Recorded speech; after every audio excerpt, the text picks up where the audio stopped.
একটা সন্তান, আমি দেশের জন্য।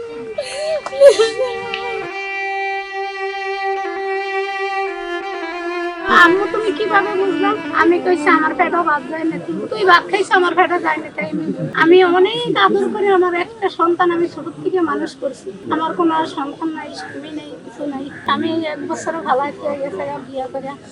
আমি এই ছেলে মানুষ করছি। যদি স্বামীর কাছে কোনোদিন নিয়েছি, স্বামী কইতো পালক দিয়ে এলাম, তুই আমার কাছে ওরে আর নিস। আমি হেই বইতে আর নেই।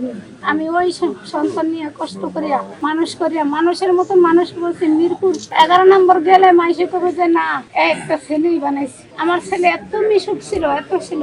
আমার ছেলের ভিডিওটা বাই কর। আমার ছেলে 7টা ভিডিও করে দিয়ে গেছে, সন্ন্যতের দিয়ে গেছে। আমার ছেলে প্রত্যেক দিন আন্দোলনে যাইতো, প্রত্যেক দিন আন্দোলনে যাইতো। একদিন মিলে দেখছে এক সারার চোখটা ঢুকছে, মাথাটা বাড়িতে। আম্মু আমি আর যেমন আমি ভয় পাইছি সারার এইটা দেখি। তুমি কি আব্বু যাও না? আব্বু তুমি যদি যাও, তুমি আমার একটা সন্তান, আমি কি করবো কো? আমি কার কাছে দাঁড়াবো? আর তোমার নিয়ে আমার সব আশা ভরসা। আমার জীবনে সংসার হয় নাই, তোমার নিয়ে আমি সংসার করি। তুমি ছেলে মেয়ে হইবো, বাবা তুমি বিয়ে করো, তো আল্লাহ যে তোমার 2টা সন্তান একসাথে দেয়, আমি তো পারতে পারি। আমি এত আশা করছি।